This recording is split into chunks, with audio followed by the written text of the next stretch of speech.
There aren't many games that make me feel as cool as Warframe does when I'm bullet jumping through the air at breakneck speeds.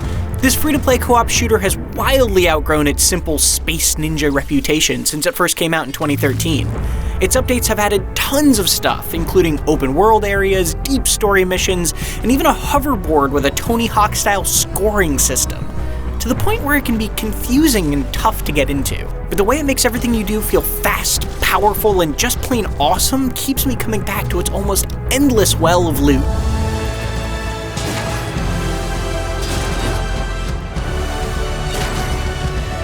Warframe is a dense game, a tangled ball of yarn made up of almost 6 years of updates and reworks.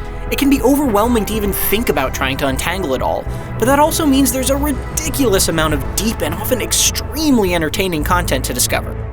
For better or worse, this is a game that you're going to need a wiki to play, because loads of essential information just isn't explained well in-game. Thankfully, Warframe's player base is one of the nicest and most helpful communities around, which makes an intimidating game more inviting. Once I made it past the initial confusion and started setting clear goals for myself, which was usually making a cool new weapon or getting to the next planet, Warframe felt more like a sandbox full of treasures waiting to be dug up. There are tons of weapons and titular Warframe battlesuits to track down, craft, and collect, and enough curated quests to keep pushing you forward for dozens of hours. Those quests can be hit and miss, with some like the Glass Gambit being downright painful to get through, but they're generally interesting and a lot of fun. The more recent story-driven quests in particular are a huge standout thanks to impressive writing and acting I wouldn't have expected after Warframe's earlier missions. But of course you are, imprisoned just as she was.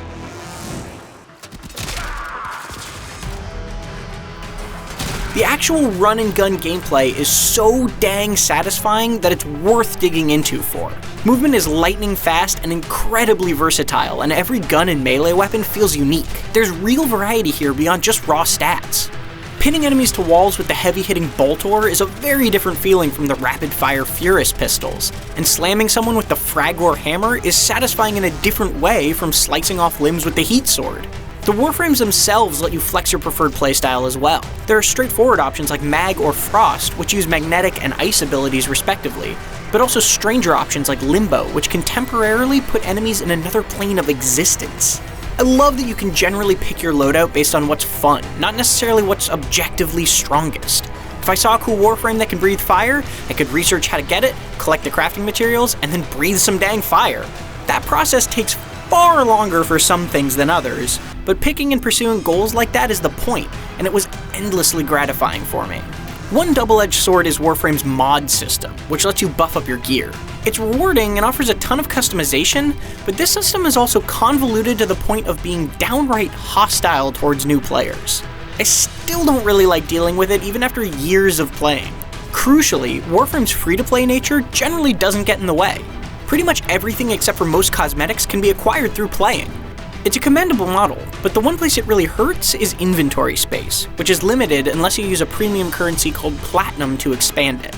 Warframe is fundamentally a game about collecting, and the restrictive inventory space is antithetical to that. But I've had so many hours of enjoyment playing Warframe that a couple bucks to carry more guns wasn't a hard call, and spending money on anything else besides cosmetics sort of felt like pointlessly paying not to play.